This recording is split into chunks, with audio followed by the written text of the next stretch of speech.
milele sana milele. Amen. Que Dieu vous bénisse. Amen. Amen.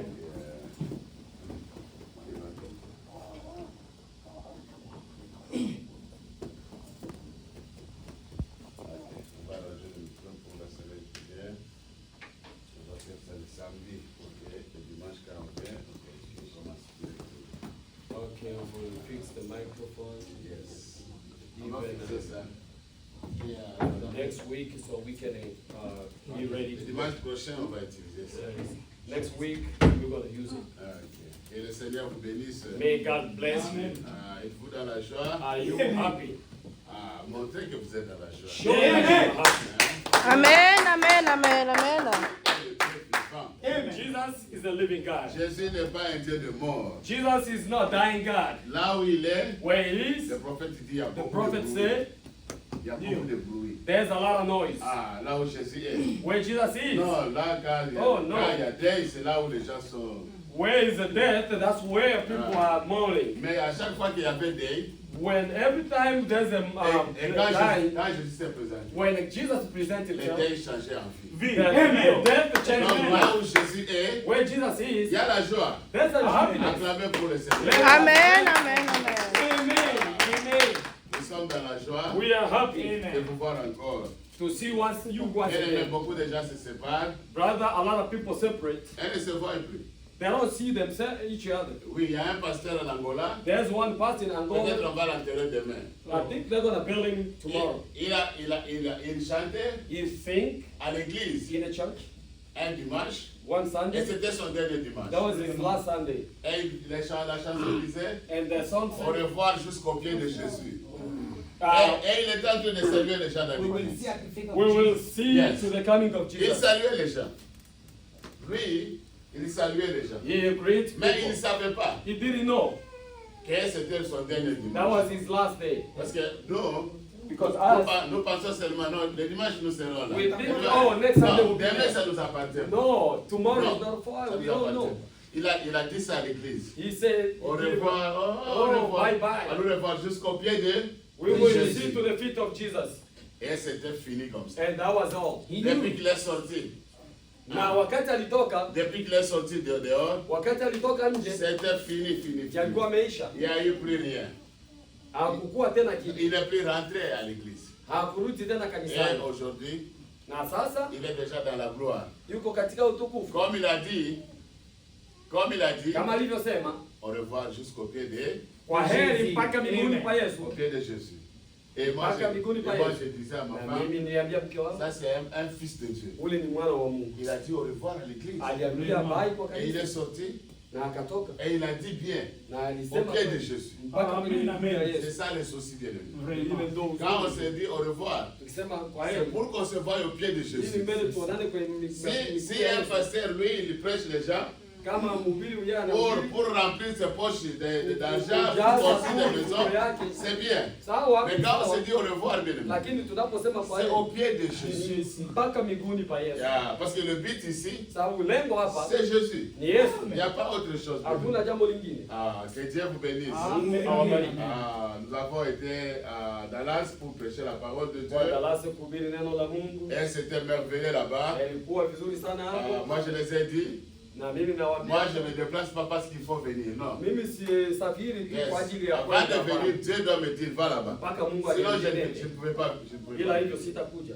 Et c'était bien. Na ilikuwa vizuri. Dès qu'on est entré dans l'église, Wakati tulipoingia kanisani, le jeudi, siku ya 4, et le pasteur de l'église il était loin de moi. na Loin. mchungaji wa kanisa Et moi, alikuwa j'étais pamoja très nami. loin là-bas. Haya, On parlait na tuliongea, et il m'a dit le jeudi. akaniambia Il siku m'a ya dit, 4, frère, Luc, vous pouvez prier. ndugu Luka unapaswa mwomba. Parce que la cérémonie devait commencer le vendredi. Sababu sherehe ingeanza siku ya Et 4. il m'a dit, on commence aujourd'hui le jeudi Tunaanza leo pour siku ya préparer 4 le terrain. kwa ajili ya Mais kuandaa il uwanja. était très loin de moi. Na alikuwa mbali na Et mimi. dès qu'il m'a dit prier, Na alivyosema dès que j'ai niombe, commencé à prier, wakati nilipo l'onction l'a frappé là où il était. upako ulimpata. Il a dit, Dieu est déjà là, Dieu est déjà Mungu là. yuko hapa, Mungu yuko Oh, hapa. mes bien-aimés, l'onction est déjà là. Et moi, j'aime ça, bien-aimé. Et c'était merveilleux. Un bien-aimé a commencé de passer de Boston. Et après, moi, j'ai prêché. Et avant de partir, bien-aimé, j'ai prié pour ma fille. J'étais en train de prier. Et Dieu m'avait dit, là, elle était encore à l'hôpital. Il m'a dit, ton enfant viendra ici. Et toi, va prêcher ma parole. Et quand tu seras là-bas, il y a une puissance qui va t'envelopper. Toi-même, tu verras ça. Bien-aimé, ça est là sur les réseaux sociaux. Ils ont mis ça. Maintenant, c'est déjà 600. On est en train d'aller sur 700 vues. Je n'arrivais pas à rester sur mon sujet. Je n'ai même pas prêché ce que j'avais préparé. À chaque fois que je revenais je devais rentrer là-bas. Dieu m'a envoyé ailleurs. Et ce sont des vérités qui ont été dites. Et vous n'avez... Ça fait casser les oreilles des gens. Mais c'était la vérité. Il fallait que ça soit dit comme ça. Et quand j'ai fini, il y a un pasteur qui avait prêché avant moi, qui m'a suivi au bureau. Pasteur, prie pour moi, pasteur, prie pour moi. Et là-bas, je ne faisais que prier. Je devais même fuir parce que c'était seulement prier. Ma nièce m'attendait avec son mari. J'ai fui, j'ai dit non. Pardon. Et c'était vraiment merveilleux. J'ai pris l'avion, je suis rentré. Et je crois que Dieu vous avait béni. J'avais appelé peut-être chacun de vous, j'avais appelé Kakambombo pour qu'il puisse exhorter. Le travail de Dieu, on ne le fait pas seul, bien évidemment. Le travail de Dieu, on le fait ensemble. Et Dieu vous dit, le prophète dit, travaillez avec ce que vous avez. Il ne faut pas attendre que les gens viennent du ciel, boum, vont tomber, et puis ils vont devenir super. Non. Tel que nous sommes là, bien aimés. Le problème, c'est de prendre les choses de Dieu au sérieux. Si nous venons ici pour faire chanter, par exemple, les chansons, là, nous méditons ça à la maison. Nous les préparons. Et quand nous sommes ici, avec l'onction, parce que ce n'est même pas vous qui chantez, c'est l'onction qui chante. Ce n'est pas nous qui prêchons, bien aimés. C'est l'onction qui prêche la parole. Et quand l'onction est là, les choses sont faciles.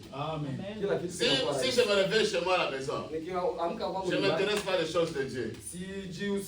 Ok, seulement le dimanche. Oh, je vais prêcher. Non, ça ne se passe pas comme ça. Non, c'est pas comme ça que ça. Que Dieu vous bénisse. Je suis content, bien aimé. Et je les ai dit là-bas. Il y a un petit groupe là-bas à Clarksville. C'est là que Dieu m'a placé pour aider. Et un jour, vous le verrez. Que Dieu vous bénisse beaucoup. Nous sommes contents de vous servir, bien aimé. Nous ne sommes que des serviteurs. Nous n'avons rien. Tout ce que nous pouvons avoir, c'est seulement ce que Dieu nous donne. Et si Dieu ne nous donne pas quelque chose, nous serons des malheureux. Mais à chaque fois, bien aimé, la parole de Dieu, ça ne pourrit pas. Et la parole de Dieu nous sauvera toujours et nous amènera dans la présence. Moi, je n'ai rien à moi-même. J'ai quelque chose à donner aux enfants de Dieu. C'est lui qui doit venir. Et quand il vient, il me donne quelque chose. Et moi, je vais apporter aux enfants de Dieu. Mettez-vous debout. Nous allons lire et nous allons commencer. Les bien-aimés m'ont appelé pour les programmes après Kilt. Il n'y a pas de problème, nous allons aller vraiment vite. C'est 12h juste. Comme nous commençons à 12h juste, à 13h juste, Dieu voulant, on pourra arrêter. Ce qui restera, on verra.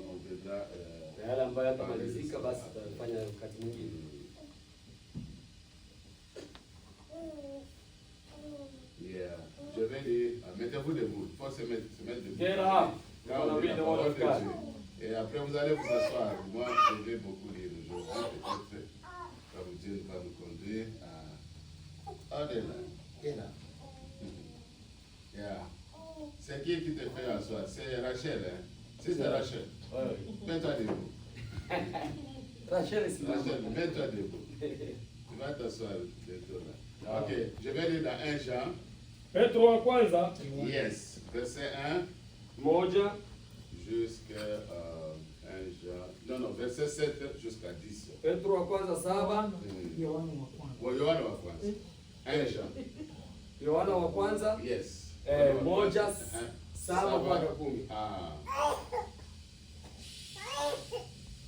Yeah.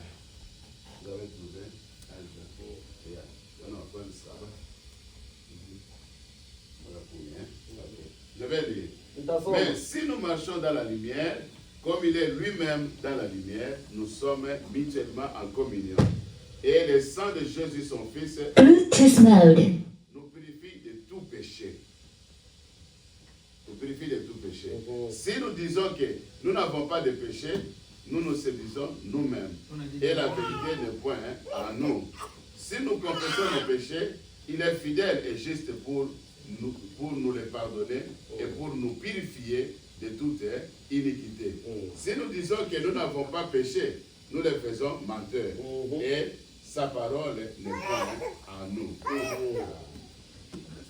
bali tukienenda nuruni kama yeye alivyo katika nuru, twashirikiana sisi kwa sisi, na damu yake Yesu mwana wake yatusafisha dhambi yote. Tukisema kwamba hatuna dhambi, twajidanganya wenyewe, wala kweli haimo mwetu. Tukiziungama dhambi zetu, yeye ni mwaminifu na wa haki hata tuondolee dhambi zetu na kutusafisha na udhalimu wote. Tukisema kwamba hatukutenda dhambi, twamfanya yeye kuwa mwongo, wala neno lake halimo mwetu. Amen. Amen. Ok, nous allons prier. Seigneur Jésus, nous venons de lire ta parole. La Bible dit, et c'est ta parole à toi. Tu as dit, ma parole est esprit et vie. Et ceux qui ont écrit cette parole, c'était des hommes comme nous. Mais ils étaient poussés par le Seigneur. Maintenant, nous, Seigneur, nous avons lu ces Écritures. Que nous puissions être poussés aussi par le Seigneur. Pour pouvoir, oh Dieu, parler de ta part. Du haut des cieux, Seigneur. Du haut des cieux.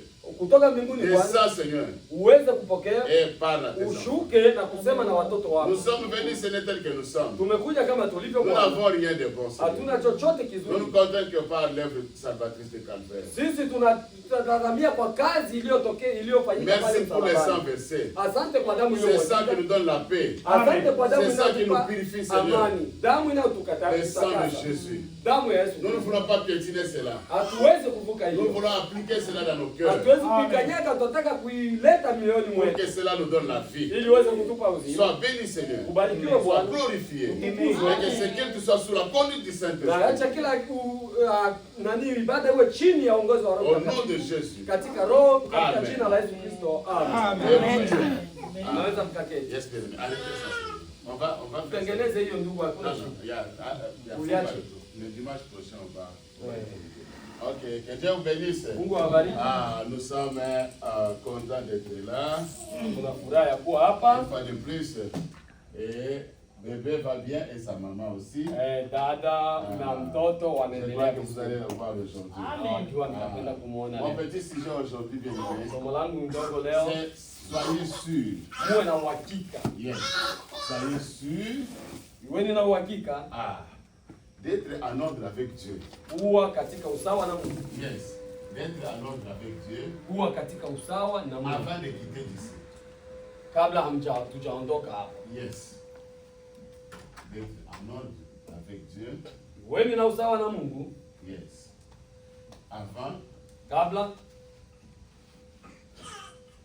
de quitter d'ici. Hatujaondoka hapa.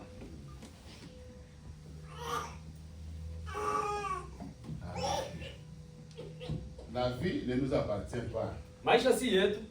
La vie appartient à Dieu. Maisha ni ya Mungu. Et Dieu est l'auteur de la vie. Na Mungu ndiye mwanzilishi wa maisha. Pourquoi j'ai choisi ce petit Kwa nini sujet? nilichagua somo hili? Parce que souvent, le prophète dit, Mbele il a assisté aliweza à kuwasema plusieurs fois. kuambia À watu des fois, on l'appelait. Frère Branham, Oh, ndugu Branham, venez ici. Il y a quelqu'un qui est malade. kuna mtu aliye Et le mgonjwa frère Branham va là-bas. na nabii anaenda Il arrive anafika et la personne est en train de mourir. na mtu yuko nakufa. Maintenant, le prophète dit, Lakini nabii anasema j'ai assisté à nilikuwa plusieurs kisha fois kwa muda en train mrefu de voir les gens kuona en watu train de partir. wakienda, Maintenant, les gens là en train de partir, lakini watu wao d'autres wakienda, gens wengine watu qui avaient dit qu'ils étaient des chrétiens. waliosema kwamba walikuwa Wakristo, Mais en réalité, ce n'étaient pas des chrétiens. lakini kwa ukweli hawakuwa, C'était des chrétiens de nom. walikuwa Wakristo Et quand ce wakienda. moment-là Na arrivait, wakati huo unapofika pour partir, kwa kwenda, ils se rendaient maintenant compte wanajikuta que non,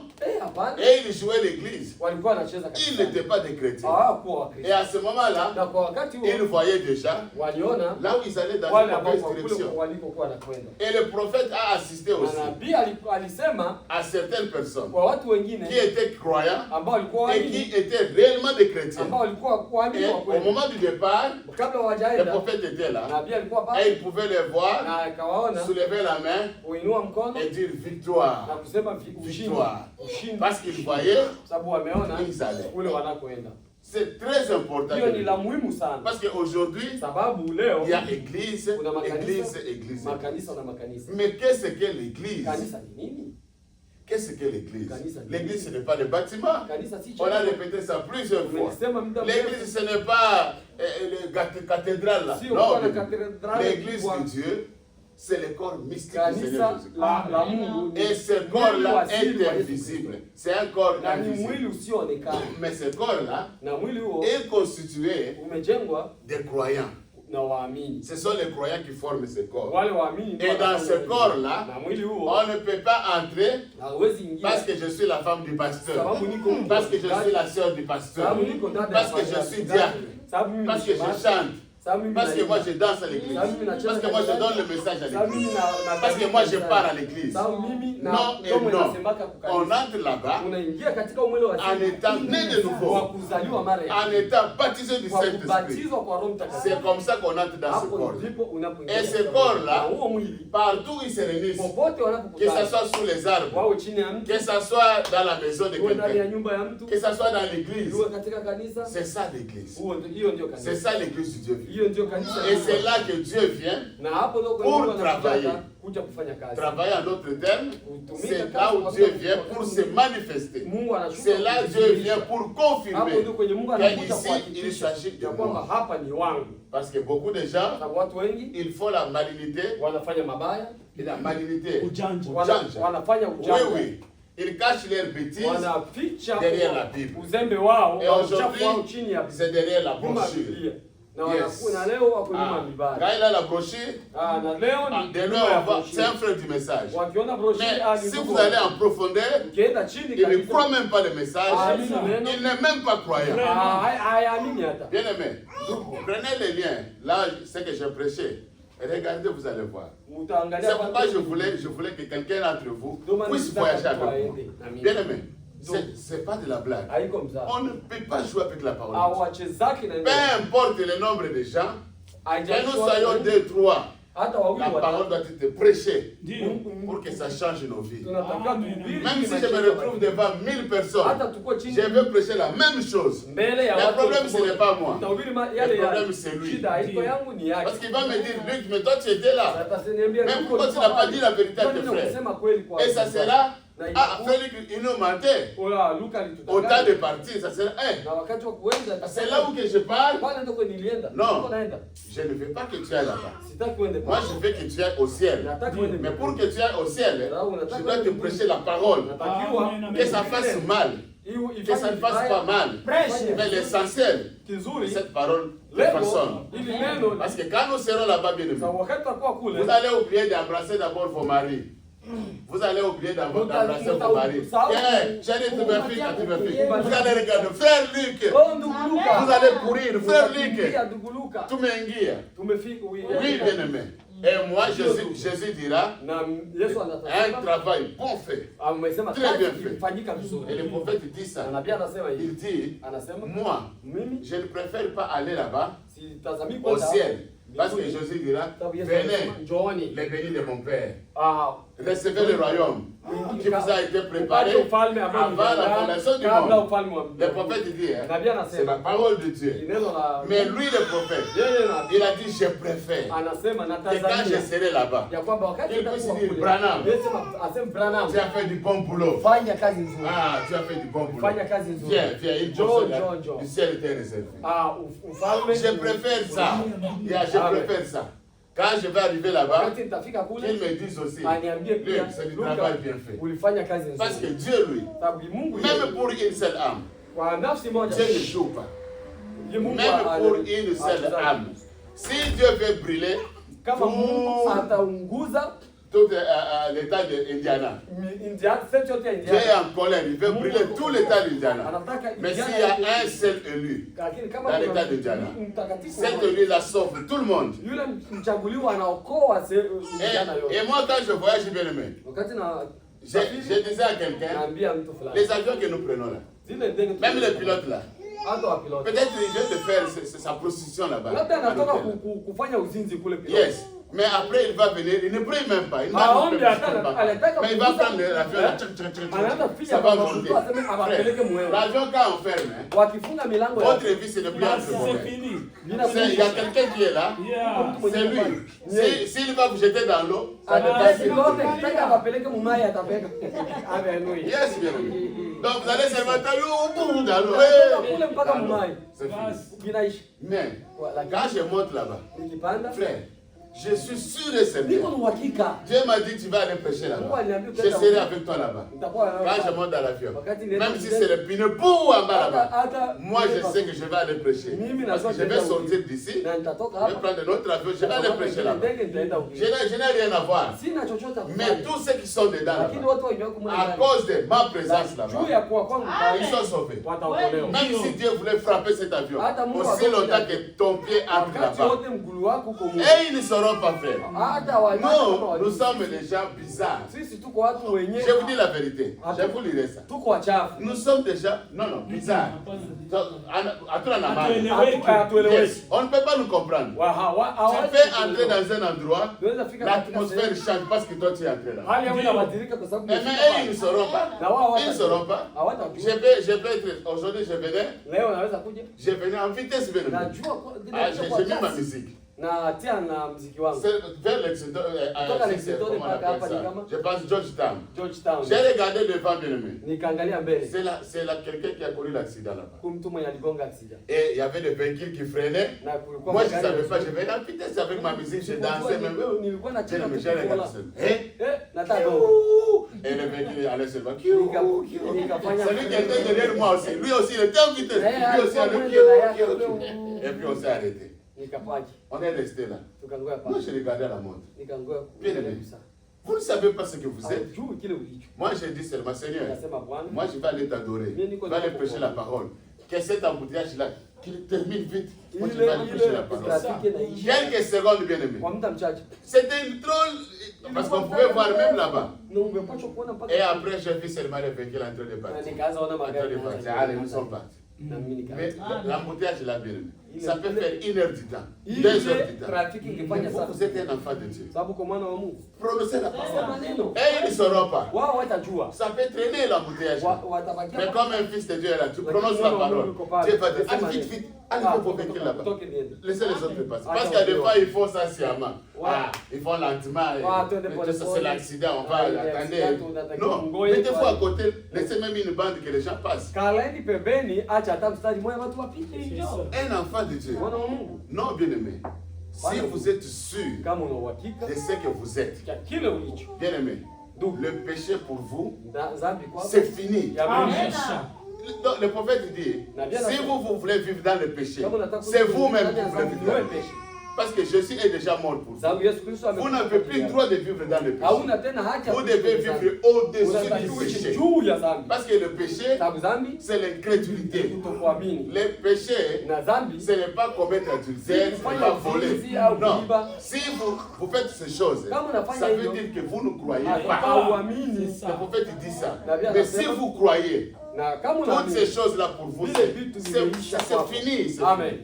Donc on n'a même pas besoin d'en parler de la chair. Haina hata muda wa Pour vous, kusema c'est déjà vibaya fini. ya On ne peut vibaya. pas Mambo venir ici. yameisha. Frère, il ne faut pas voler. Oh ndugu Frère, usiwe. payez la dîme. Ndugu, Frère, comment dirais-je, ne faites pas adultère. Usivizini. Non, frère. Hapana. Ce sont des choses qu'on ne peut pas parler. Vitu yenye hatuwezi zungumza. Pourquoi? Kwa Parce que nini? nous sommes au-dessus Sababu de tuko cela. juu ya Si hayo. on en parlera ici, Ah, peut-être quelqu'un qui vient d'arriver. Tunaweza Oui, kuyazungumza. frère, kama on dira, kwa hey, ici, nous nous comportons d'une manière autre. tunajikamata kwa Nous, on ne se njia comporte pas comme les autres églises. Sisi hatujikamata Ah, kama, où le diacre sort avec la femme de l'autre, Ulienda et avec l'autre la- frère sort avec la femme de l'autre, Mke naye mais ils sont anaenda dans na- l'église. anaenda Ici, na c'est bwana pas mwingine. comme ça. Hapa haiko Yeah, on hivyo. leur dira ça. Tuna Mais pour waambia. nous-mêmes, Lakini les enfants de la sisi, maison, hapa watoto wa ces nyumba, choses-là, c'est sale. C'est loin de nous-mêmes. ni mbali na sisi. Très loin de nous. Mbali sana na sisi. Et Na nous devons être sûrs. de tunatakiwa nous. tuwe ni uhakika ndugu. Pourquoi? Kwa nini? Parce que Kwa on sababu ne veut pas hatutaki arriver là-bas, bien aimé. kufika Et commencer à dire, mwisho. oh, Tunasema mais tout ce temps que j'ai passé, yote mdenye bien aimé, je ne veux pas que quelqu'un vienne passer son temps inutilement Hataki ici. mtu apoteze Non, watu non, hapa. non. Hapana, hapana. Ne venez pas, si vous avez passé le temps ailleurs, là, Kama ulipoteza comme ça, kidogo pas mbali, ici. lakini hapa hapana ndugu. Chaque jour que nous venons, Kila wakati Dieu doit faire quelque chose. Mungu anatakiwa afanye Si kitu c'est fulani. couper quelque chose, il doit couper. Kama Et vous devez voir ça dans vos vies. utaona hicho ndani ya maisha. Pas de rester la même personne. Non, non, Kubarikia non. mtu ule ule Pas hapana. de rester la même personne. Amen. Quand Dieu dit, arrêtez ceci, Mungu akisema arrêtez acha ça. hiki, acha hiki. Faites un effort, bien aimé. Fanya Même nguvu. si vous de vous-même, vous Hata savez kama wewe que peke non, yako parce que unajisikia vous ne kwamba pouvez pas de vous-même. hauwezi Vous kwa ne pouvez wewe pas. mwenyewe. Maintenant, dites à Dieu, Ambia Seigneur, Mungu. moi je vais être en ordre avec Mimi toi. nataka kuwa na Tu prêches sawa na l'ordre. una Mais maintenant, moi, pour que je sois en ordre avec toi, nijalie niweze si kuwa toi tu na ne me touches pas, utaratibu na je ne wewe. serai pas en Kama ordre. unigusi, Aide-moi, aide-moi. unisaidie, unisaidie. Parce que si tu n'es pas en ordre, Kama huko tu ne katika- peux pas adorer Dieu. Si Hauwezi tu n'es pas en ordre, tu n'iras pas au ciel. hauwezi enda Mais mbinguni. nous voulons que tu puisses aller au ciel. Tunataka uje Nous, mbinguni. nous voulons que tu puisses vivre en ordre avec Tunataka Dieu. uishi na Et utaratibu quand tu na es Mungu. connecté avec Dieu, bien Kama aimé, unaungana na tu es Mungu, quelqu'un de bizarre. uko mtu On ne mwenye peut pas te wewe. comprendre. Uko C'est watu comme hata vous étiez kuelewa. là. Tu pouvais dire même, Kama- commander, pour dire, quand ils vont désigner, Wa- moi wataka- je vais avoir tel, par exemple, Wataka tel baffle. kufanya Et mon uchaguzi. mari va voir la Mimi nataka télévision. ya- C'est pate fini. kile. Dans ton cœur, Ndani yako tu es calme. unabakia. Quand ils allaient se marier, hé, Oshindi, Oshindi. baffle, allez, mettez Kuya ça kamata là-bas. baffle. Ça ne sert à rien que tu leur dises que moi j'ai dit ça dans mon cœur. Ah, Non. hivyo C'est nilikifanya. ça, toi-même tu sais que j'ai dit à Dieu. Niliambia Mungu nataka nitoke hapa na kitu. Un enfant de Dieu, Mwana wa Mungu, bien aimé, vous devez commander la nature. C'est utaamurisha la maumbile. raison pour laquelle nous voulons que vous puissiez être en ordre Ndio maana avec Dieu. tunataka uwe katika Parce que vous usawa. allez commander la nature. Sababu unatakiwa uamuru maumbile. Vous devez être sûr Unatakiwa na uhakika que je suis en ordre avec kwamba Dieu. niko katika S'il utaratibu na faut Mungu. partir, Kama ni tu kwenda, dis à ton épouse, unaambia mke wako, ma femme, mke wangu, je suis en train de partir. mimi naenda. Voilà ceci, Ni hivi, ceci ni pour hivi. les enfants. Les chrétiens hein, n'ont pas peur de la mort. Wakristo hawaogopaki. Non. C'est pourquoi nous voulons que vous puissiez être en Ndio ordre. maana tunataka uwe Avec tu Dieu. na Et, usawa na Mungu. et la jeune fille qui a dit, moi je ne peux pas même envoyer mon cas aller coucher Sasa peleka hata mbwa wangu ende sikia brother.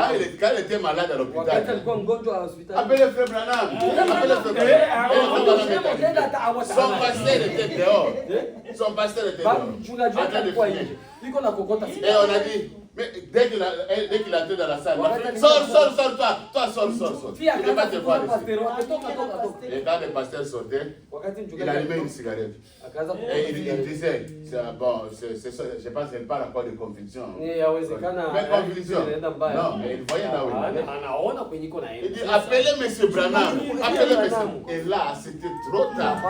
Trop tard. C'était trop tard. Le prophète est arrivé. Nabii amefika. Son mari a dit, frère Branham, elle t'a réclamé. Elle t'a Alikuita réclamé. sana. Et le prophète est monté voir. Ses yeux étaient tournés. Macho yake ilikuwa imegeuka. Bien aimé, le prophète dit, c'est parce que les gens ne savent pas Ça, que on les va- démons existent. Yakobo C'est apenda pourquoi nous jouons. Ndio maana watu wanacheza. Le prophète dit, Satan existe. Shetani yuko. Et Satan est puissant. Na shetani naye iko na nguvu. Attention. Fanya Mais notre Dieu est Lakini le Mungu wetu tout-puissant. ana nguvu Donc, zote. Satan est Amen. en dessous de ses pieds. Amen. Maintenant, vous devez être sûr que je suis un enfant de Dieu. Quand vous êtes sûr de ce que vous êtes, un enfant de Dieu, c'est comme la chaîne. La chaîne le suit, que ça c'est son papa. Non, tout ce que lui a, c'est pour la chaîne. On ne va pas lui dire, on ne va pas lui mentir. Non, même si elle est bébé, le jour où elle va avoir la conscience, même si son papa est parti, des années. Mais un jour, on va dire à la chaîne, tu vas au Chili là. L'immeuble ici, c'est pour ton père. Oh, c'est pour mon père. Mais il va aller chez l'État. On doit lui remettre dans ses droits. Non, bien aimé. Un enfant de Dieu. Non. Nous devons être sûrs de ce que nous sommes. Maintenant, nous sommes nés dans le péché. Et le péché là, ça n'a pas commencé ici sur la terre. Le péché a commencé au ciel. C'est un ange qui a désobéi à Dieu. Et Dieu l'a chassé. Et lui est descendu avec plusieurs anges. 3/4 des anges. Donc s'il y avait, c'est comme ça. Donc on a 10 anges. Lui il prend 3/4. Donc il prend 9. 9. Il descend avec. Et ça reste même un là. Donc il a pris beaucoup d'anges. Et ces anges-là, ce sont des esprits. Et ces esprits-là, ils agissent dans des hommes. Maintenant, ce sont des démons. Ils agissent dans des hommes. Maintenant, nous ne voulons pas que ces démons-là puissent agir en vous. Dieu aussi ne veut pas. Dieu aussi ne veut pas que ces démons puissent agir en vous. Dieu veut que le Saint-Esprit puisse agir en nous.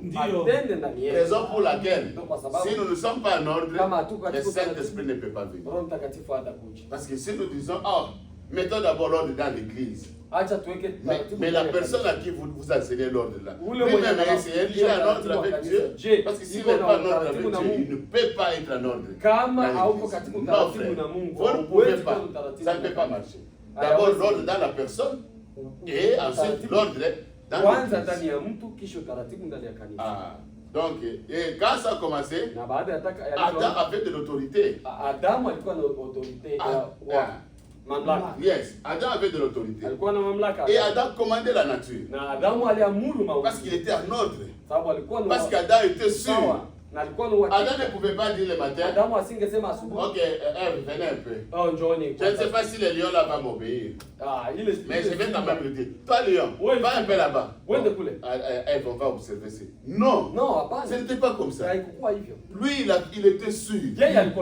Et il avait l'autorité. Que quand je vais dire, lion, quitte là-bas. Et lion quitte là-bas. S'il venait là-bas et dit que toi, arbre, je ne vais pas te voir là-bas. Déracine-toi, va là-bas. Et ça va là-bas. Parce que c'était un fils de Dieu. Il était sûr de ce qu'il était. Il ne faut pas s'hasarder, frère.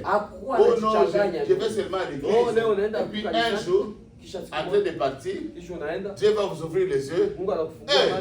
Mais c'est comme ça. Hein? Mais tout ce temps-là, vous avez passé à l'église. Pourquoi? Le prophète dit que si je ne suis pas pour Jésus, je dois être contre lui. Parce qu'il y a des choses. Soit on est pour lui, soit on est contre lui. Soit on doit le servir, ou soit on ne peut pas le servir. Mais on ne peut pas être au milieu. Parce que quand on est au milieu, c'est là où il dit je vais vous vomir. Une très mauvaise position. Autant bien être froid, Dieu sait que non, celui-là, il est froid. Et être chaud, Dieu sait que celui-là, pour ma parole, il est chaud. Au lieu d'être hypocrite, un peu dans la parole et un peu dans le monde. C'est une très mauvaise position. Mais si la mort venait maintenant, tu vas dire que la faute à qui? À celui qui m'a enseigné la parole, parce qu'il m'a rien dit. Non, frère, parce que la voix ici, nous écouterons ça là-bas. La voix que nous parlons ici, nous écouterons ça là-bas aussi. Je vous dis la vérité, bien. Maintenant, là où nous venons de lire, Jésus est lumière. Lui, il vit dans la lumière. Maintenant, nous devons vivre aussi dans la lumière. Parce qu'il nous appelle dans la lumière. Les ténèbres, c'est le péché. Les ténèbres, c'est l'incrédulité. C'est la mort. La lumière, c'est la vie. Maintenant, si lui nous appelle à la vie, qu'est-ce qui fait que nous puissions être sûrs que nous sommes à la vie? Parce que là-bas, il dit, le sang de son fils nous purifia de tout péché. Une religion sans le sang, ça c'est pas une religion. Parce que même là dans le jardin d'Éden, quand deux hommes sont allés pour la première fois pour adorer, pour la première fois, quand ils sont partis adorer, il y a eu le sang. Et c'est ce que Dieu accepte. Les autres formes de religion, bien aimés, et ils peuvent faire tout ce qu'ils veulent, bien aimés. Je vous dis la vérité, c'est zéro. Ils peuvent tout faire. Ils peuvent chanter. Bien aimés, nous allons chanter. Je vous promets. Moi j'aime chanter, bien aimés. Nous allons chanter. Même si on est à deux, mais que nos voix puissent monter là-bas. Pas seulement nos voix, nos cœurs. Et ça quitte le cœur, ça vient dans la bouche et ça monte vers Dieu. C'est ce que Dieu aime. Le prophète dit, il chante comme des anges à l'église. Allez-y dans les églises. Tu vas aller voir là-bas. Et les larmes en train de couler. Mais laissez-les sortir dehors là. Regardez comment ils vivent. Comme des démons. Dieu va prendre une telle adoration. Dieu n'aime pas la saleté. Et Dieu a pourvu d'un agneau. Avant le commencement.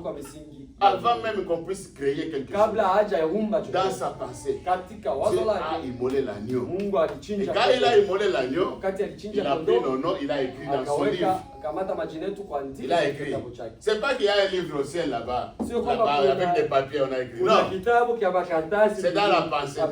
Tel que nous marchons là, nous sommes en Dieu. Et nous sommes une partie de Dieu.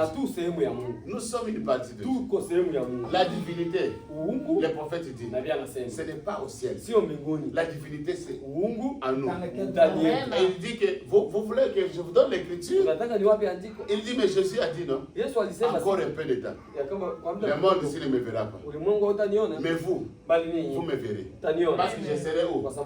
Avec vous. Et même en vous. La divinité est en nous. Et quand nous nous réunissons comme ça, Jésus est là. Donc la divinité, ce n'est pas au ciel.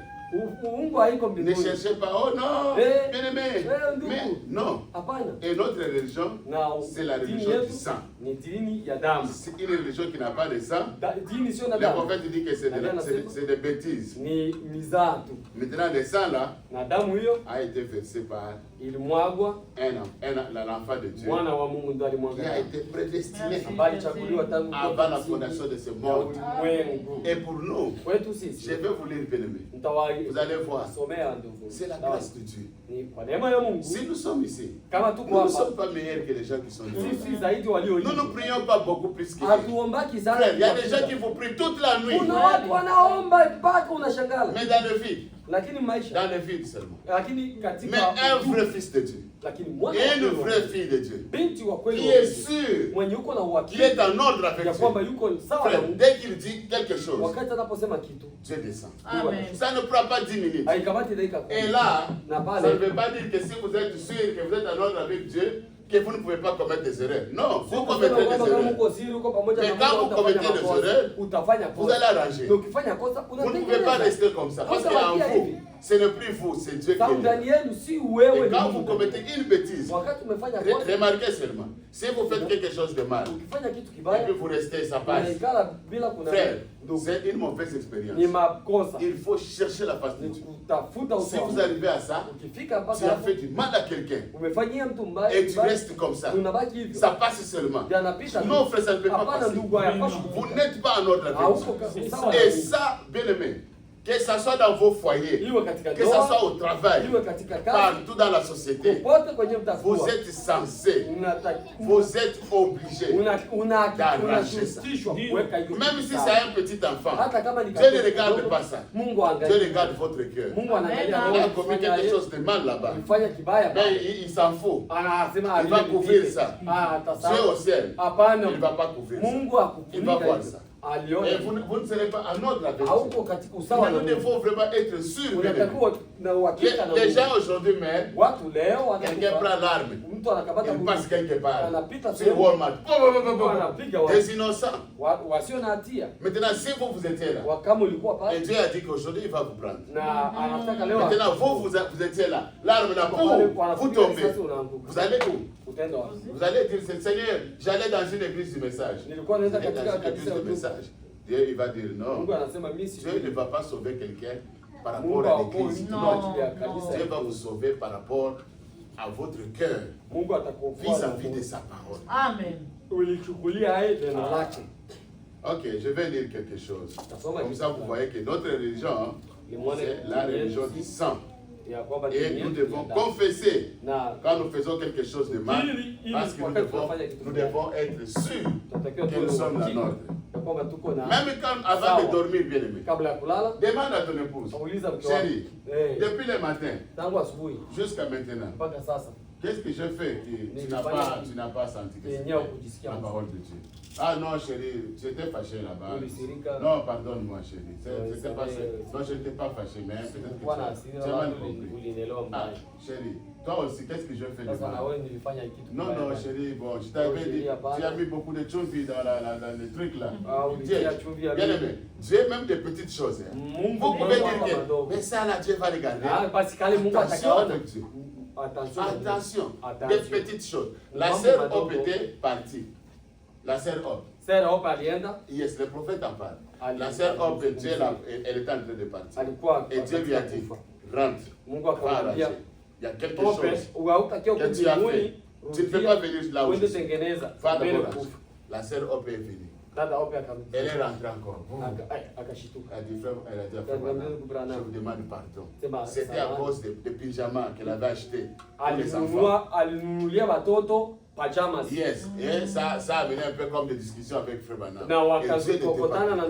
Qu'est-ce que Dieu a à voir avec le pyjama des enfants? Parce que vous allez dire que non, même ça c'est quoi?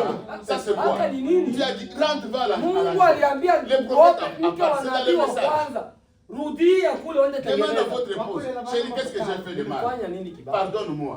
Et quand vous le dites bien aimé, avec la sincérité du cœur, et Jésus est là, dans la chambre. Il est là, en train de vous écouter. Vous aussi la femme. Ah, chérie, qu'est-ce que je fais? Non, non, je t'avais dit de ne pas porter cet habit, mais toi tu as porté. Je ne t'ai pas content, chérie. Non, chérie, pardonne-moi. Cet habit-là, je ne vais plus porter ça. En tout cas, non, je ne vais plus porter ça. Ah, ok, pardonne-moi. La main dans la main. Seigneur Jésus, je pardonne mon épouse. Ah, Seigneur, je pardonne mon mari. Et maintenant, nous voulons dormir. Viens, dors avec nous. Au nom de Jésus, garde nos enfants. Garde notre maison. Amen. Dans une famille comme ça, si les anges ne viennent pas vous visiter, ça c'est autre chose. Ce n'est pas Jésus. Avec Jésus, vous suivez sa parole pas à pas. Bien aimé, vous le verrez. Amen. Je suis allé quelque part. On m'a dit non, il fallait parler, causer avec les gens là. Ok. Moi j'ai dit ok. Mais moi j'ai ma conduite à moi. Dieu ne m'a pas dit de faire ça. Mais moi je voulais aussi faire ça. Mais je n'ai pas fait ça. Et après, on m'a appelé. Mais non, parce que tu allais faire ça, c'est ça. J'ai dit non. C'est pas ma conduite. Moi, je m'attends à Dieu. Mais avant de quitter la personne. Bien aimé, pour Dieu, ça ne prend pas 20-30 minutes. Les prédications ici, nous prêchons pour que Dieu puisse nous tailler. C'est pas de fois nous créons parce que nous prêchons. Nous venons seulement une fois par semaine. Mais on peut venir ici bien aimé 20 minutes. L'onction de ça nous sortons. Je viens parler seulement 5, même pas 5 minutes. Et l'onction était là. J'ai dit va. Moi je vais voir avec, je vais parler avec Dieu. Et quand je suis venu là-bas, il est allé dormir. Dieu est venu lui montrer. Et toi, regarde. Il s'est réveillé. On va prier. Et quand vous dites venez prier, vous priez. Bien aimé, Dieu sait comment vous avoir. Il sait. Wanajua. Ah, Dieu sait comment vous Mungu avez. anajua gisi Vous devez être sûr unatakiwa muwe na que vous uhakika avez Dieu dans votre vie. Amen. kwamba Vous kuna devez Mungu vraiment katika être maisha sûr yenu. que si aujourd'hui je quitte, Unakuwa moi je vais au ciel. nikienda leo nitaenda mbinguni. Ne pensez pas, oh, si je quitte, Usiwaze nikienda on va aller avec mon pasteur. nitaenda na On pastor va aller wangu. avec notre diable. Nitaenda na diakoni. Ce n'est pas un groupe comme ça. Haiko kundi. Oh non, venez, non, non. Hapana, hapana. Là-bas, c'est un à Ni un. umoja kwa umoja Devant Dieu. mbele za Mungu. Je vais lire. Je suis dans l'attitude de qui est Dieu. Hali ya kuwa Prêché le 15 août 1950. ilihubiriwa Les frères et sœurs nous parlent. On ne peut pas négliger le sang. 1950. Ok. Au paragraphe 3, Aya 3. c'était prêché à Cleveland. Ilihubiriwa Cleveland. Il dit ceci. Vous savez, Najua? paragraphe 3, je crois quand Jésus paraîtra, Naamini ya kwamba Yesu il atakapokuja ne nous demandera pas si nous sommes membres d'une certaine dénomination. hata tuulize ya kwamba sisi ni washiriki wa dhehebu Nous fulani. serons jugés sur base de ce que nous aurons fait de lui dans nos cœurs. Tutahukumiwa kwa kile kwenye msingi wa kile tulichofanya kumfanyia mioyoni mwetu. Dans nos cœurs. Ndani ya mioyo Le yetu. problème, ça commence dans le cœur. Shida inaanza moyoni. Notre religion, c'est la religion du cœur. Kanisa yetu ni Ce kanisa. n'est pas une religion de tralala, bien aimé. Non. Kanisa ya tralala. Tu vois seulement les gens. Tu n'as pas kanisa. Tu n'as pas kanisa. Quel kanisa? Kanisa namna Ça, gani? ce n'est pas l'église catholique. Hapana, hisi kanisa. Ce n'est pas l'église protestante. Hii sio ya Ce n'est pas Waprotestanti. les baptistes. Hii Ce haiko n'est pas les Baptiste. pentecôtistes. Haiko Baptiste. C'est pas comme des quoi, comment on les appelle, je ne sais pas comment. Non, des méthodistes. Non. Ça, c'est l'église du Dieu vivant. Hii ni kanisa ya Mungu aishi. Et là, on trouve l'épouse de Jésus. Na pale ndo kuna Et l'épouse de Yesu Jésus. Kristo. Elle a ni tache, Na bibi yake ni Kristo ride. hana Comme ma sœur maua a wala fait madoa.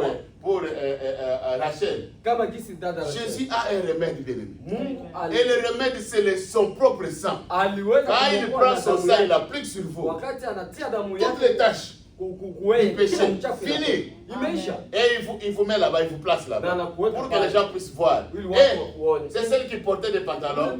Regardez aujourd'hui. Angalia leo Plus de pantalons. hakuna tena Oh, de maquillage. Plus de hakuna maquillage. tena vipodozi. Oh non, elle s'est laissée comme ça aux hommes. Anajiachia hivi kwa C'est une fille de Dieu. hapana. Elle a saisi une corde là-bas que vous ne pouvez pas voir. Elle a saisi la corde. Et cette corde va l'amener là-bas. Et cette corde est reliée à Jésus. Na ule mwili Il y a un rocher là-bas. na Yesu ataenda. Il y a un rocher là-bas. Kuna mwamba kule juu. Et sa corde est liée là-bas. Na mwili wake umeungana kule juu. Le christianisme ne signifie pas être membre d'une certaine église. Kristo haumaanishi kuwa mwanamembo wa kanisa fulani. Tuko ba Kristo. Tuko ba Nous Kristo. sommes les chrétiens, nous sommes les chrétiens. Non. Si on peut avoir un cahier ici avec le nom de tous Ukiwa na ceux qui viennent daftari ici.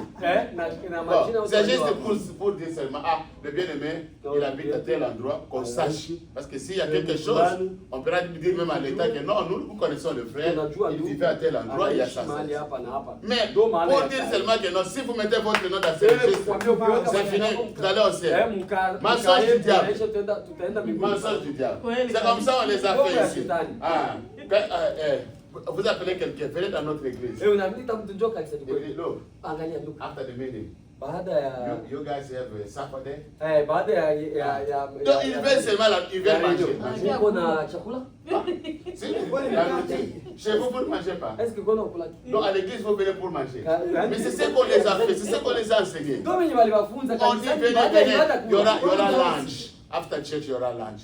Kuna lunch baada ya kanisa. Et tu vois les gens, l'église est pleine. Unaona kanisa. Vous pensez qu'ils sont venus pour la parole de Dieu? Non, ils sont venus pour lunch. Et quand on prêche, et ici, il attend seulement, il est quel?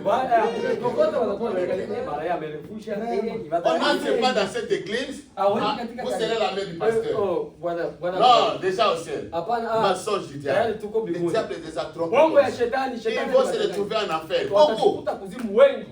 Notre religion, c'est la religion du cœur. Votre cœur doit être aligné avec la parole de Dieu. À chaque minute. Ce n'est pas, oh non, maintenant là, il n'y a pas de récréation. Amen. Il n'y a pas de récréation. Hakuna utardatera, hakuna kunyuma, hakuna mapumziko. Il n'y a pas de récréation. Hakuna Oh non, mapumziko. mais qu'à break. Il n'y a pas de break. Non, il n'y a pas de break. Avec Jésus, pas de break. À tout moment, vous êtes avec lui.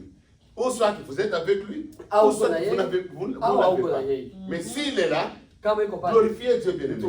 Mais s'il n'est pas là, Kama iko pale. cherchez-le. Tafute. Amen. Amen. Ne prenez pas les risques, bien-aimé. Usipoteze muda. Le prophète dit j'ai peur.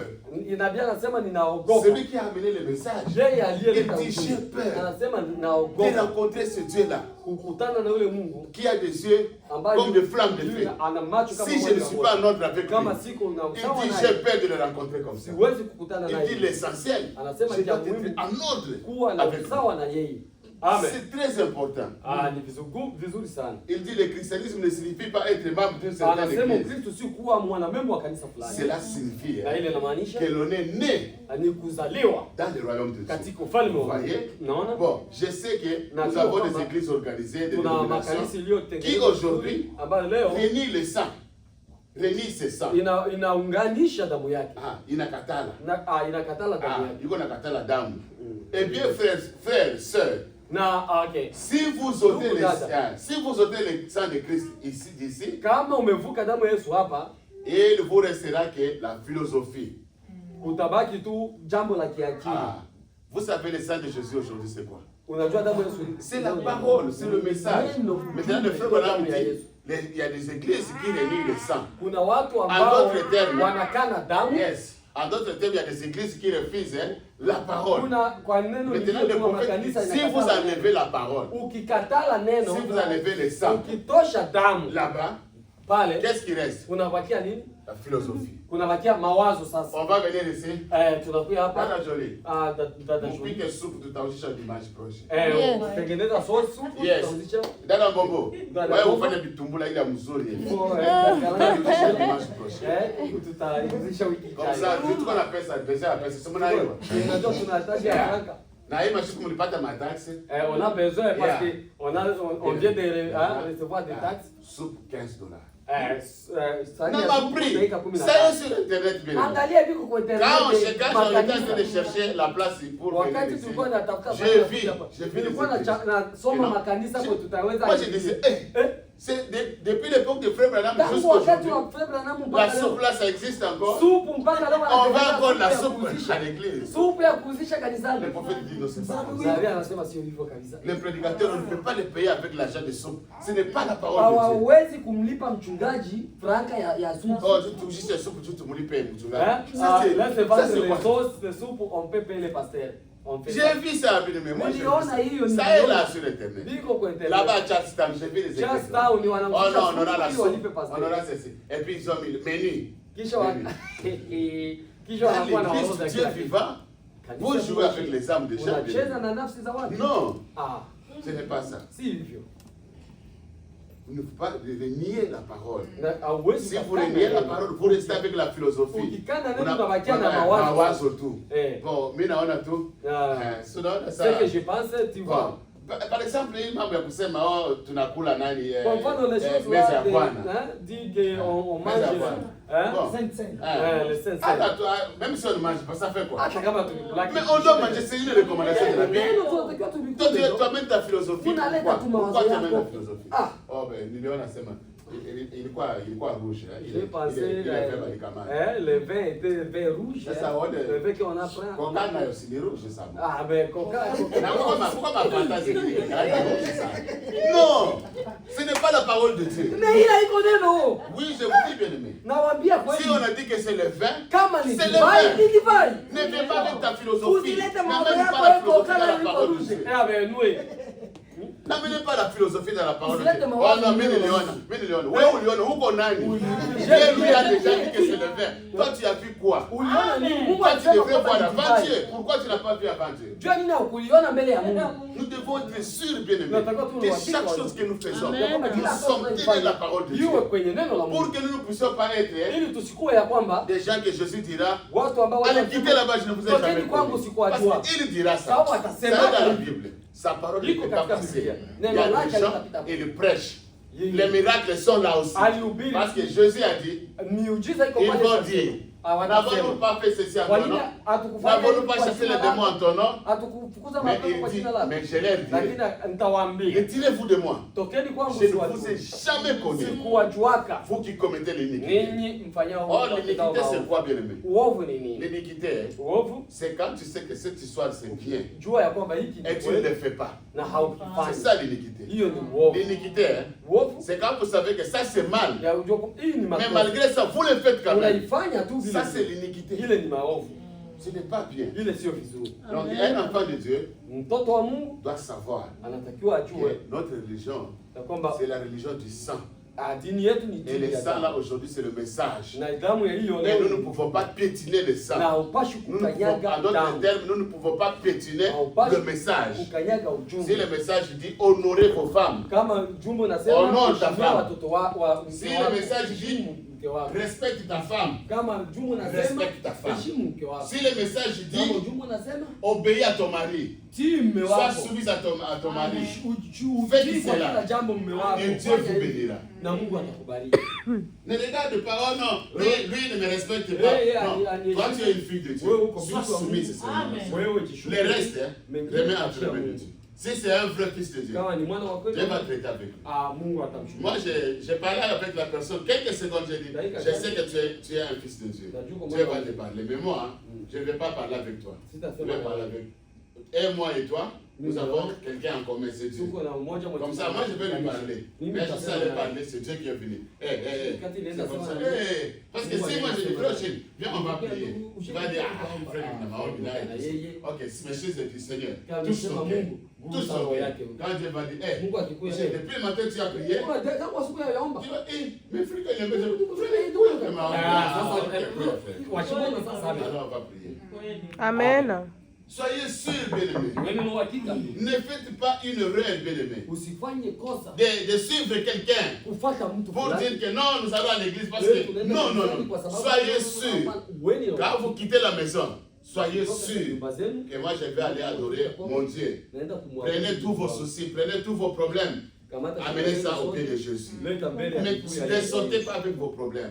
Maintenant, soyez sûrs, bien-aimés. Soyez vraiment sûrs. Parce qu'il y a des croyants de nom. Il y a des chrétiens de nom seulement. Mais si vous regardez en réalité, il n'y a rien de mon Christ. Si vous ôtez le sang, vous restez avec la philosophie. Et maintenant, le prophète dit, c'est le sang qui sauve. C'est la parole de Dieu qui nous sauve. L'apôtre Paul dit, nous sommes sauvés par la folie de la prédication de la parole. Ça, je vais lire. La folie de la prédication. Comme nous prêchons ici. Quelqu'un d'autre là, il va se fâcher. Mais ça c'est quoi même? Ça c'est quoi? Mais ça c'est la folie. Oui frère, c'est la folie de la prédication de la parole. Mais qui nous sauve. Nous ça nous sauve. Mais pour vous, c'est l'enfer. Votre direction c'est là-bas. Mais nous l'autre direction c'est comme ça. À cause de quoi? À cause de la folie de la prédication. Ça je vais le dire. C'est dans la Bible. À cause de la folie de la prédication.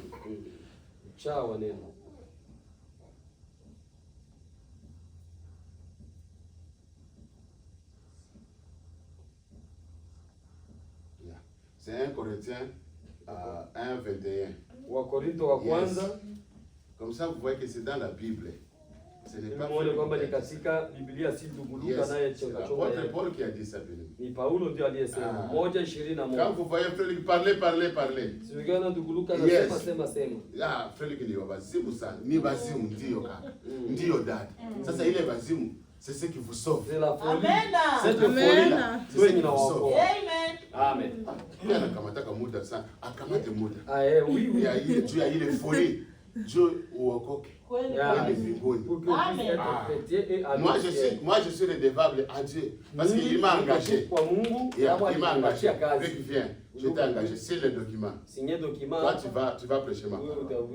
Oui chef. J'ai fouillé. J'ai fouillé bien. Mais quand il m'a attrapé, j'ai dit Seigneur, Là, j'étais à l'hôpital, hein, nilikuwa kwa hospitali. avec l'anesthésie. Bananipiga. Non, Seigneur, je vais te servir. Non, Je vais Mungu te servir. atakutumikia. Ah, ok.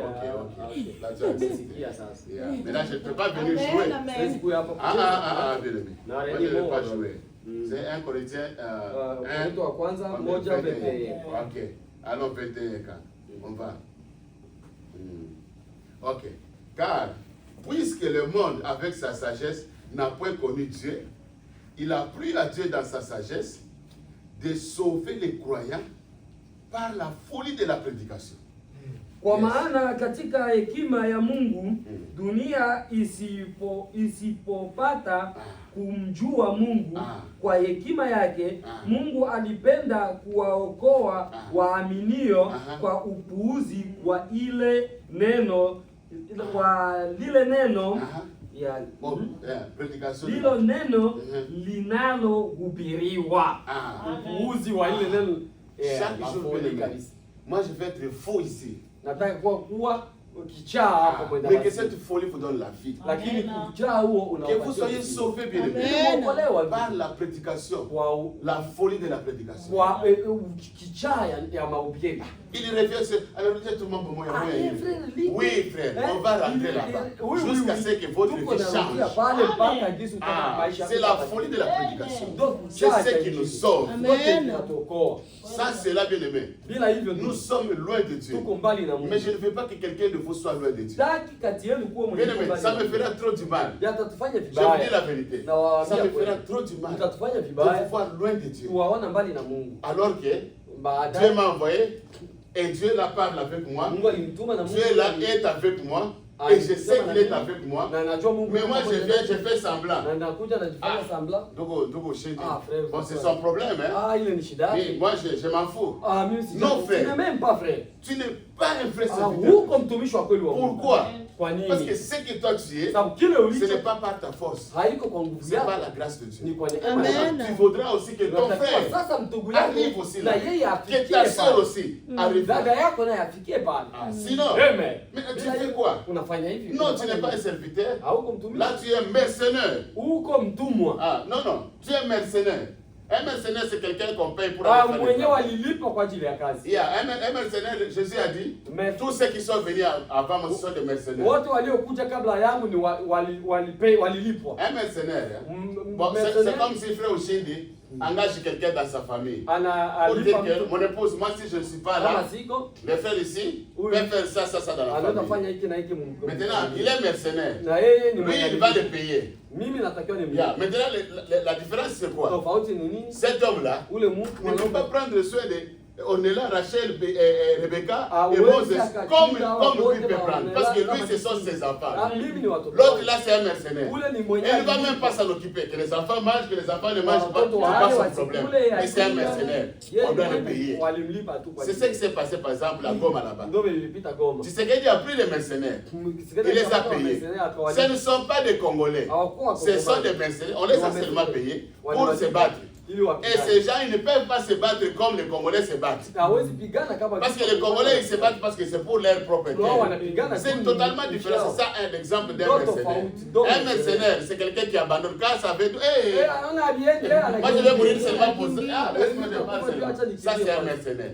Mais un vrai, authentique fils, une fille de Dieu, n'abandonne jamais. Il ne peut pas abandonner. Lui, c'est la parole ou rien. Et quand tu prends position pour la parole, non, bien aimé, tu es en ordre avec Dieu. Et tu es sûr. Qu'est-ce qui reste? Prononce la parole.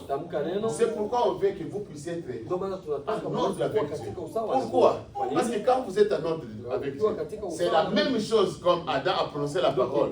C'est la même chose. Vous aussi, vous avez cette autorité-là pour prononcer la parole. Amen. Donc, ce sont des mercenaires. Les sangs, c'est ce qui nous sauve.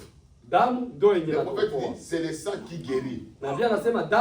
Et c'est le sang qui purifie. On vient de lire ça. Dans 1 Jean là-bas. Le sang de son fils nous purifie. Purifier, ça veut dire quoi? Si on dit que Moïse les salles, comment on dit ça? le Covid. Il y Si on dit dans cette salle, il y avait des microbes de Covid là-bas. Que personne n'entre Kwa là-bas. microbe ya- Si on veut purifier ya cette salle, corona. donc personne ne restera ici. Hakuna mwenye On va atabaki mettre hapa. un médicament. Watatia dawa tu. Ça sera plein ici pour tuer tous les microbes. Itaua C'est microbe. ça purifier. Ndio kutakasa. Quand Dieu veut vous purifier, Kama Mungu il prend sa parole. Hein. Anakamata neno lake. Anapuliza Il wewe vous wote. purifie. Anakutakasa. Tout le reste là, ça sort. Kitu kinatoka. Bien aimé, vous allez marcher, Utatembea. vous-même vous saurez. Wewe peke Que utaona. non, ça ce n'est plus Ah, bon. aussi. Non, ça ce n'est plus joli, ce n'est plus Lazare. Ça c'est une autre personne. Vous saurez vous-même. Wewe peke utaona. Parce que ce sera une expérience personnelle. Sababu itakuwa Et uzoefu quand wa vous êtes dans binafsi. cet état-là, Ukifika bien katika aimé, hatua Dieu doit venir vous parler. Mungu atakuja na Dieu doit venir vous consoler. Alikuja Dieu kusema. doit venir confirmer que Alikuja ici na c'est moi. confirmer que C'est moi. mimi- Ça devient mimi- un travail achevé. Kazi iliyoisha. Là, il met son sceau. Anatia muhuri wake, C'est fini, bien aimé. yameisha. Et ça, ce n'est pas par votre force. Si kwa nguvu Non, zako, c'est par sa grâce à nous. neema yake. Et le prophète dit, Na Biblia anasema c'est ça la véritable chose de Dieu. hiyo ndio jambo la kweli la Mungu. La véritable chose de Dieu, c'est Jambo quoi? la kweli la Mungu ni Le sang. damu.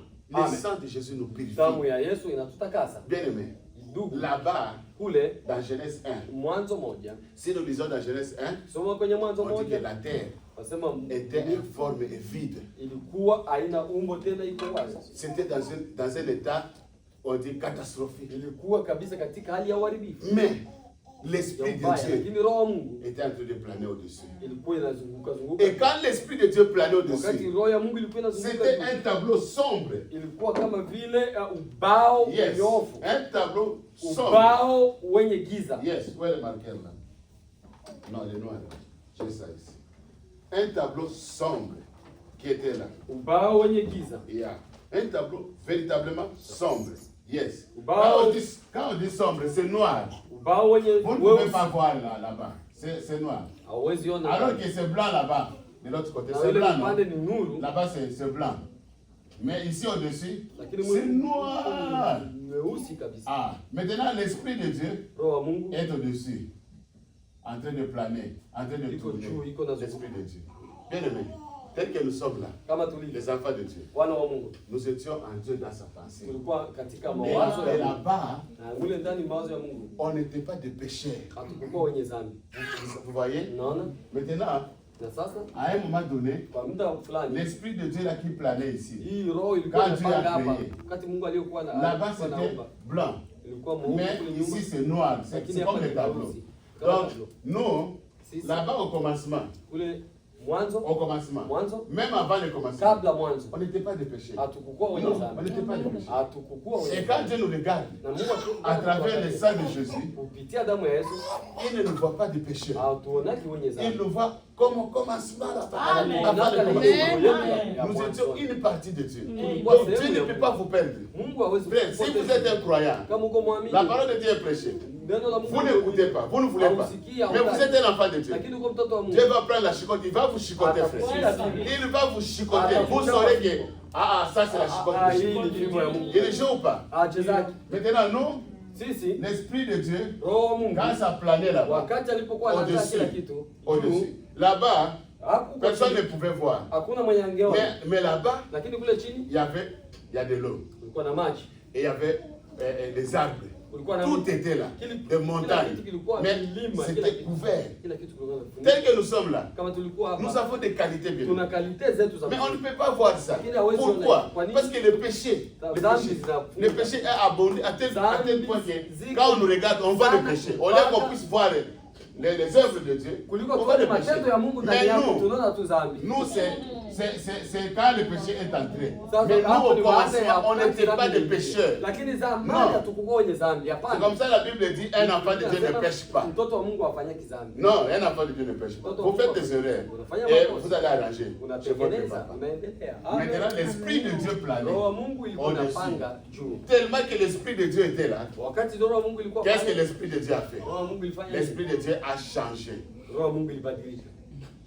Une situation qui était sombre Hali iliyokuwa giza et la lumière est apparue. na nuru. Parce que l'Esprit de Dieu était là. Sababu Et Roho quand la wa Mungu- lumière est apparue, wakati nuru ilikuja, on a vu les montagnes sortir. tuliona sasa Dieu a milima rassemblé ikatoka, la terre là-bas, les akakusanya océans, maji, les mers, les rivières. ikakuwa Et mito, on a eu un jardin de Dieu très maziwa, beau. kila kitu. Maintenant, nous aussi, Sisi nasi quand nous sommes noirs avec le wakati péché, tuko alors katika qu'au giza commencement là-bas, nous étions blancs mwanzo tulikuwa weupe comme esprit. kama roho, Quand nous prenons la chair, tukamata mwili ici, hapa nous chini devenons noirs tunakuwa à weusi. cause du péché, parce que Parce nous que naissons dans le péché. Sababu Nous ne venons pas au monde comme Dieu voulait que nous soyons venus. hatukuja duniani Maintenant, quand nous venons là, il faut, ça prend aussi l'Esprit de Dieu inaomba tena pour roho wa venir Mungu demeurer au-dessus de nous, kuja kuwa pour juu yetu, changer ce tableau ili noir kubadilisha que ubao le monde mweusi, voit en nous. ambayo dunia ione Bona inayo. busibana pale tu mambo yetu tunafanya. Ah. Unazali nini? Il fait les Ule choses pasteur comme wako sasa toka na mwanamke. Ah, frère pasteur a sorti avec Ah une sasa. femme. Wewe unaona tu ma Biblia yako hiyo. Ah, toi tu vois seulement leur Bible mais Bien aimé. Oh, mon Alors frère. qu'en nous, Wakati yetu nous avons ndani des yetu, qualités. tuna tabia nzuri. Des qualités. Tabia On a fait au aina commencement là-bas. ambayo tulikuwa nayo kule. Ce qui nous empêche, c'est quoi? Kile kinachozuia Parce que nous ni ne nini? restons pas dans la présence de Dieu. Hatubaki kwenye Pour uwepo wa que Mungu. sa lumière puisse nous Ili frapper. nuru yake Pour tupite. changer ce Kwa tableau ajili ya noir. kutoa tableau Pour que ile. nous devenions Ubao nyeusi ili tuweze des lampes qu'on peut mettre là-bas. Tuweze Pour kuweka dire, pale. allez, regarde celle là. Angalia taa ile. On regarde là-bas. Wanaangalia, Eh, ça c'est l'eau là. Oui. Mais on allait avec eux dans une même école. Ah, mbona tulikuwa tunaenda naye Ah, kusoma ile il ile. portait aussi les pantalons, non? Ah, alikuwa anavala Maintenant là, il ne peut plus porter les lakini pantalons. pale hawezi vala. Oh, regarde comment elle est. Angalia sasa. Ah, Dieu veut que notre beauté, Mungu anataka que les gens puissent voir ça. uzuri wetu. Mais ça y est là à l'intérieur. Iko Même ndani. les dons, bien aimés, je vous dis la vérité. Karama. Il y a des dons ici. Hein. Mungu makarama. Personne ne peut jouer. Hakuna mwenye anaweza. Je vous dis la vérité. Nawaambia Vous kweli. allez quelque part, vous faites quelque chose de mal. Dès que vous entrez ici, Wakati tu unaingia. on vient ici seulement. Ok, Unafika mettez-vous debout, on va prier. Dès qu'on commence à chanter, Kabla papa, hatuja- papa, alléluia, alléluia, alléluia. Alléluia, Un tel, tu as fait ça, ça, ça. Dado, Frère, Mungu ulifanya ici, hivi. ça sera là. Ndio. Parce que c'est l'église du Dieu vivant. Sababu ni kanisa ya Mungu. Oui, bien aimé. Oh non, sur mon téléphone, simu yangu. j'ai des numéros là. Ah, niko na Je ne veux pas que ma femme voie. Eh, eh, Je ne veux pas que mon mari niko na voie. namba Ça, ce sont mes numéros privés. Eh, Ça, c'est ni privé. namba Hein. privé. Ok. Mais chez Dieu là-bas, il n'y a Uko na pas de numéro privé. privé. Chez Dieu, nous sommes Lakini exposés. Mungu tuko wazi. Exposés, bien Amen. aimé. Vous ne pouvez rien cacher devant Dieu. Hauwezi fichika L'homme ne kitu. peut, vous ne pouvez rien cacher. Hauwezi fichika kitu. Quand vous venez, il va dire tu as fait ça. Et avec des détails, avec des détails. Il Na va te dire, ataleta na tu maelezo. sais, la femme là t'avait même dit, Ule mwanamke alikwambia. maintenant tu es marié, non? Wewe unaolewa. Il dira ça. Mais maintenant tu es marié. Et la réponse que toi tu vas donner, ah, ma femme la laisse seulement. Ah, ule Dieu mtu dira ça wangu ici. Mungu Comme ça atasema. vous allez trembler. Comme ça vous saurez que non, ce n'est pas lui qu'on ne vient pas jouer Sio ici. Luka. Non, bien aimé. Sio- Moi, je vais vous voir au ciel là-bas. Nataka nione Mais pour vous voir au ciel, Waona je vais mimi. être vraiment conséquent Kuwa na avec vous. uhakika na yeye. Ah, que la parole de Dieu soit prêchée, bien Neno la aimé. Mungu lihubiriwe ndugu. Comme le prophète l'a prêché, Kama kisi nabii pour que ça alihubiri. puisse nous amener au Ili ciel. iweze kulitupeleka. Ce que nous sommes, bien aimés, c'est la grâce de Dieu. Sisi ni Même moi-même, c'est la grâce seulement. hata mimi mwenyewe nilikuwa Et nous lirons ça le dimanche qui vient. Il est l'heure, je dois arrêter là. kwa Le dimanche prochain, on va Jumapili lire. ijayo. C'est la grâce. Et la grâce là, on n'achète pas. Na neema uinunue. La grâce, bien aimé, on ne négocie pas. Oh, Seigneur. Kwa kiwa na Mais negotiate. niliona, Ouais. ungempatia ndugu Mais ndugu la je Lazaro. pense qu'il faut Don ya prendre prophétie. un Ça ne se négocie pas. un don de prophétie. Dieu lui-même, quand il décide, il donne. Mungu C'est sans akiamua appel, anafanya. c'est sans Amen. repentance. On est hivyo ndo kutengeneza Mungu ndo Et le prophète dit, la grâce de Dieu m'a sauvé. Mais Emma, Mais on lira beaucoup de choses. La grâce de Dieu m'a sauvé. Neema Mungu iliniokoa. Comment? Kwa nini? Il dit, moi, Mimi Branham, Branham fils d'un ivrogne, nani mtoto wa baba Branham. yake saa yote whisky. Ulevi Baba pombe. baba yake na frère Branham. Baba Non frère, si on peut regarder les histoires de religion, mambo ya on ne peut kanisa. même pas accepter frère Branham comme prophète. Hatuwezi kumpokea nabii Branham C'est kama Dieu, quand il choisit, hein, Mungu c'est akichagua. sa grâce souveraine. Ni Donc neema la grâce yake. souveraine de Dieu, c'est ce qui nous a sauvés. Ya Dieu. Et quand son esprit vient, ça reste au-dessus de nous. Plus nous restons dans sa présence, Mungu ça chasse les ténèbres. Ça chasse les ténèbres. Ça chasse les ténèbres. Et un jour, dans la famille, on vous regarde comme ça. Et celui-là, Ule. ce que vous voulez faire, ça ne va pas passer. Vile venye mnataka fanya. Ah, Havita. mukifanya tu mwewe, Eh. mukilita Fais tu ça, habita pita. Ah, C'est ça un enfant de Dieu. Amen. Mais si on dit seulement.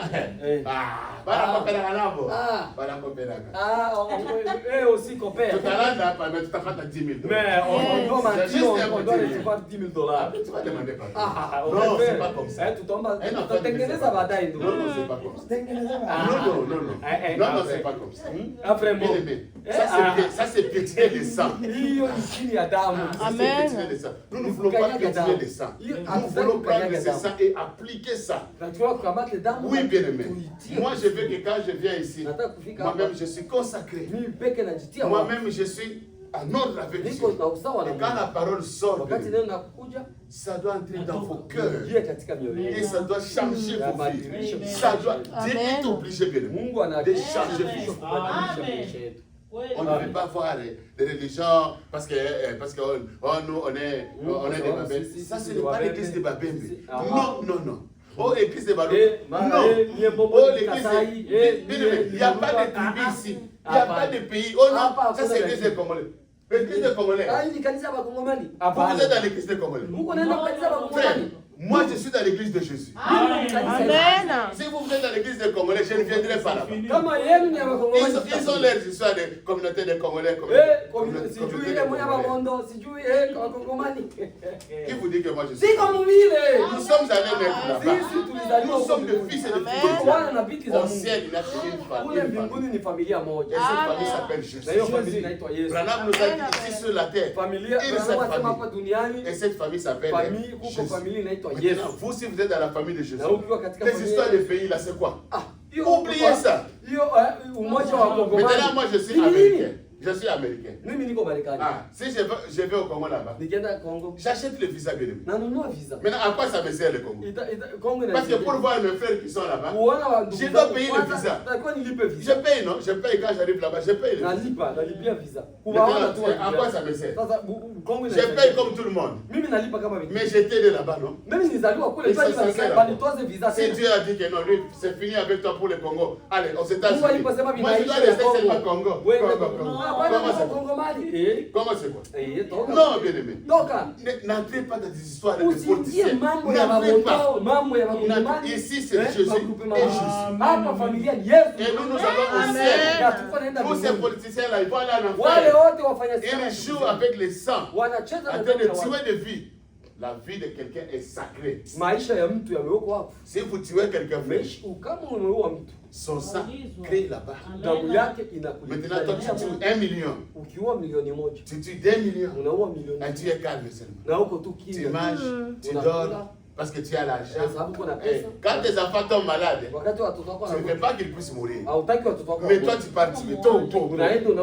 Frère, vous imaginez ça? Nous, on n'est pas dans ça. Dieu nous a fait sortir de ça.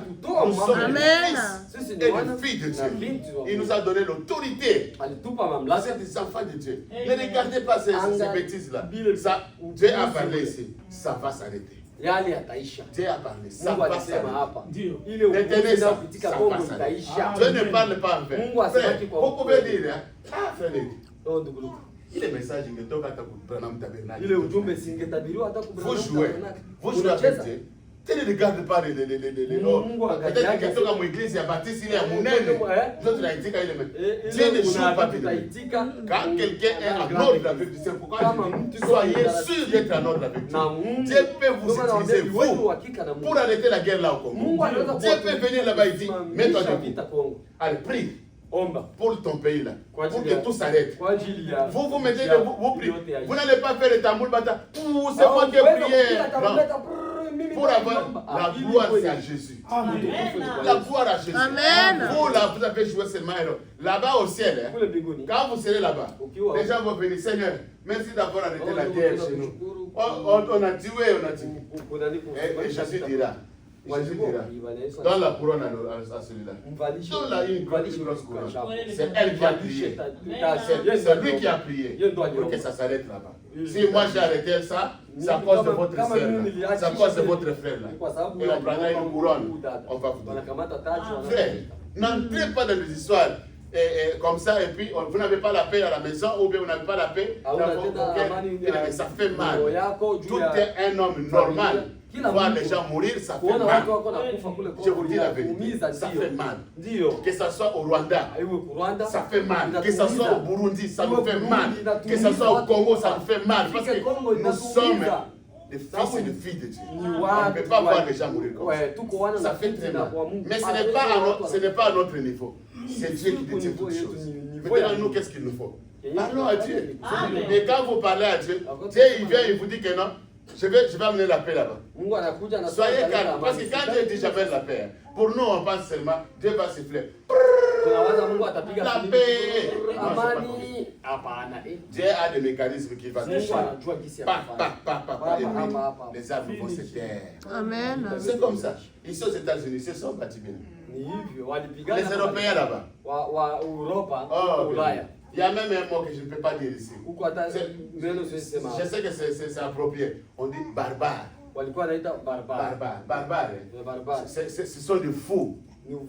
Les Européens se sont tués. L'Allemagne avec la France, la Belgique, ils ont tué. C'était une guerre terrible, la deuxième guerre mondiale. C'était là-bas, ils se sont tués. Et or, l'Allemagne et la France. Mais aujourd'hui, ce sont des voisins, ce sont des pays, ils sont dans l'Union européenne, ils sont à l'aise. Ce sont des histoires, ça va passer, c'est dans la Bible. Il y aura des bruits de guerre et il y aura la guerre. Ça va s'arrêter, frère. Nous ne regardons pas à ça, nous regardons à Jésus. Parce que nous voulons aller au ciel.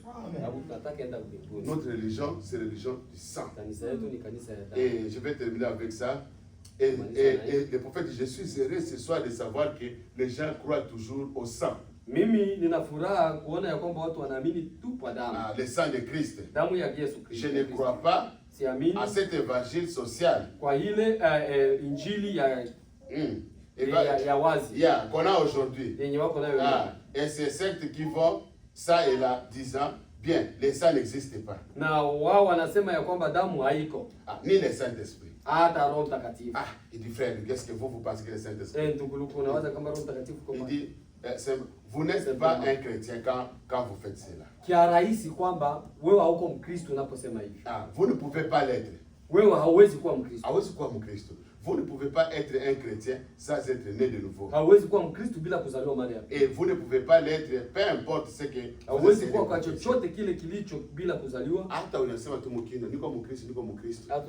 faire. Si vous reniez le sang, vous reniez la parole de Dieu, vous n'êtes pas chrétien. Ça ne peut pas marcher comme ça. Donc nous sommes obligés, bien-aimés, à accepter la parole de Dieu, à être sûrs que nous sommes en ordre avec Dieu. Et l'ordre avec Dieu, ça ne dépend pas de nous, ça dépend de lui. Maintenant, nous, c'est seulement croire et accepter la parole de Dieu. Et quand vous acceptez cela, Dieu au ciel, ce n'est pas un homme, bien-aimé. Il n'y a pas quelqu'un qui peut dire que non, moi je sais prêcher, on va sauver les gens parce que je sais prêcher. Non, non. C'est Dieu qui descend. Il entre dans la parole. Amen. Quand il descend, il entre dans la parole. Il va bouger. Et les gens vont voir, nous avons Dieu au milieu de nous. Les gens vont voir près de Dieu. Et Dieu, ils vont donner leur vie à Christ. Et Christ va sauver leur vie. Nous étions étrangers. Nous étions des gens errants dans ce monde. Chacun suivait sa propre voie. Mais Dieu a pensé comme nous. Il nous a envoyé un glorieux message. Il nous a envoyé un glorieux message. Et ce message, que nous puissions rentrer à la foi de nos pères. Le prophète dit que c'est ça le message. Et la foi de nos pères là-bas, quand Jésus leur a dit, c'était comme un testament qu'il écrivait. Je vous enverrai le Saint-Esprit. Quand il est parti, le Saint-Esprit est venu. Et quand le Saint-Esprit est venu, qu'est-ce qu'ils ont fait? Les boîtiers ont marché. Le travail que lui faisait, et ils ont fait ça. Maintenant, aujourd'hui, si le Saint-Esprit aussi est venu, mais quel est ce Saint-Esprit qui sera avec nous? Saint-Esprit, mais le Saint-Esprit est là, et même, non, ça c'est quel Saint-Esprit? Non, Saint-Esprit, quand il est en vous, mais c'est Jésus qui est en vous. Maintenant, Jésus devant la maladie, Jésus va trembler. Devant la mort, Jésus va trembler. Là, il n'est pas là, bien-aimé. Non, il n'est pas là. Mais s'il est là, bien-aimé, S'il est là, kama iko pale, vous êtes obligé de commander à la mort. Allez, una nguvu ya kuambia mauti na et la mort va partir calmement. Parce que vous êtes un fils de Dieu. Parce que vous êtes sûr que vous êtes en ordre. Ne quittez pas cette terre sans être en ordre. Et la parole de Dieu dit, quand vous écoutez sa voix, n'endurcissez pas vos cœurs. Non, bon, je pense que demain, je pourrais. Demain ne vous appartient pas. Confessez. Demandez pardon à Dieu. À la maison, surtout à la maison, ça commence à la maison. Ici, c'est un terrain seulement. Terrain on nous a pas comment donner des coups à ça. Vous allez à la maison, votre femme dit quelque chose, vous êtes fâché. Mais vous êtes à l'entraînement, non? Mais appliquez ce qu'on vous a appris là-bas. Viens seulement calmer ma chérie, viens. Ah, tu sais, l'autre fois, quand je t'avais vu pour la première fois, mon cœur là, c'était terrible. Frère, créez même quelque chose. Chérie, sans toi. Dis-lui même que non, les jours qu'on va t'enterrer, moi, ça va m'enterrer. Parce que je ne sais pas que c'est ça. Oh, elle est en train de préparer là-bas, passer là-bas. Chérie, tu fais quoi? Tu fais quoi? Oh non, je prépare. Ah, chérie, je t'aime beaucoup. Je t'aime beaucoup. Touche, c'est ta femme, non? Oh non, les enfants ne savent pas que c'est ta femme. Mais les enfants savent. Comment ils vont faire ça avec leur mari, avec leur femme? Si ils ne voient pas, si toi tu es Makali, ça sera comment? Ça sera comment? Non, c'est pas comme ça, bien aimé. On doit être conséquent, bien aimé. S'il y a des gens qui sont corrects, ce sont les gens qui croient ces messages. Vous ne verrez pas ça dans des églises là-bas. Comme je prêche ici dans notre église, le dimanche prochain, ça sera des choses vides. Vous les pasteurs, ces pasteurs-là, ils grondent les gens. Non, frère, c'est pas gronder, c'est pas moi.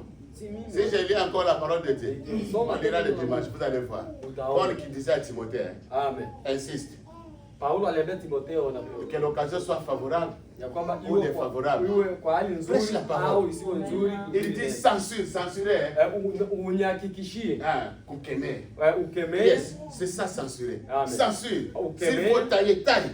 S'il faut le marteau, donne le marteau. Yes. Pour que la personne de Dieu puisse être correcte avec la femme. Si je dis comme ça, dimanche prochain, Dada Bombo Takimbi. Non, on ne fait pas. Dada Bombo, viens encore, on tape encore. Mais là-bas au ciel, Dieu est en train de faire comme ça. Un jour, ma sœur, statue de l'homme parfait. On va regarder. Bombo va bouger comme ça. Il va dire dans son cœur, je vais essayer un peu ma femme. Et toi tu dis, oh chérie, tu sais, tu es beau. Ici on a le bon noir comme toi. J'aime le noir là, bon. Yes, c'est comme ça. Là, lui va dire dans son cœur, ça y est, ça a changé. C'est ça, bien aimé. Je vous dis la vérité. Pas des histoires, non, on est là dans la maison, ma femme, je dois avoir peur, non. Non, bien aimé. Non, on joue comme des enfants.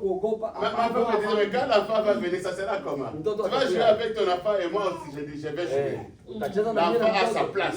Toi aussi, tu as ta place. Vous devez aimer vos femmes. Vous devez vraiment aimer vos femmes. Et l'église, ça commence dans le foyer.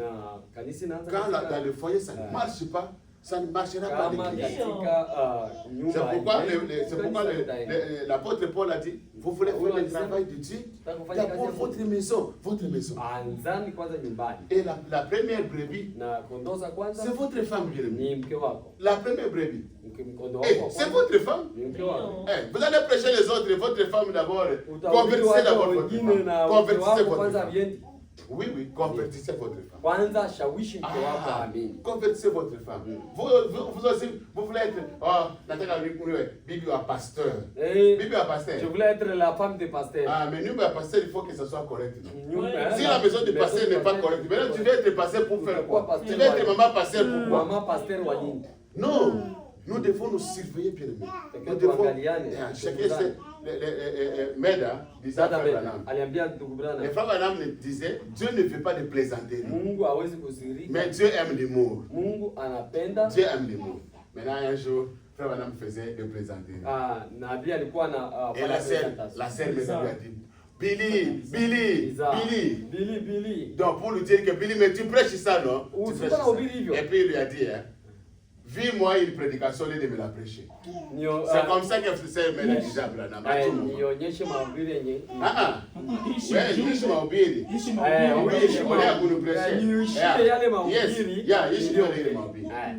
On ne peut pas jouer avec les enfants de Dieu. Nous devons nous respecter, bien aimés. Et quand il y a le respect, il y a la crainte. Les prophètes disent, je crains ma femme. Vous pouvez dire ça? Quelqu'un va dire, nimwogope mke wangu. Mimi ndio nimuoa frère. Non, c'est pas ça. Les prophètes disent, vous avez peur, vous n'avez pas peur. Mais tu as le respect. Parce que si on vous voit avec une petite fille comme ça, les gens ne vont pas respecter votre femme. Ça va dire, même la histoire avec des petites filles, elle a sa femme. Donc quand toi tu fais ça, tu n'as pas crainte de ta femme. Le prophète dit, je crains ma femme.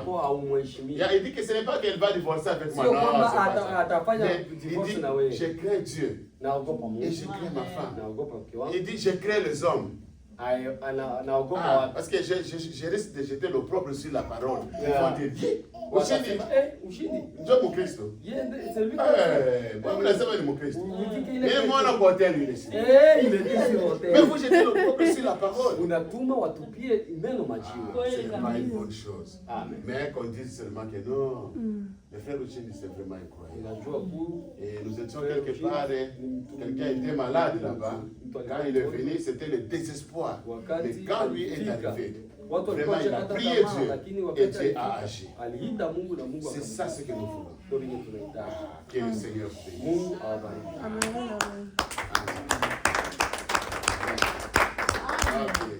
21, 30, on est dehors et en route on est tout départ.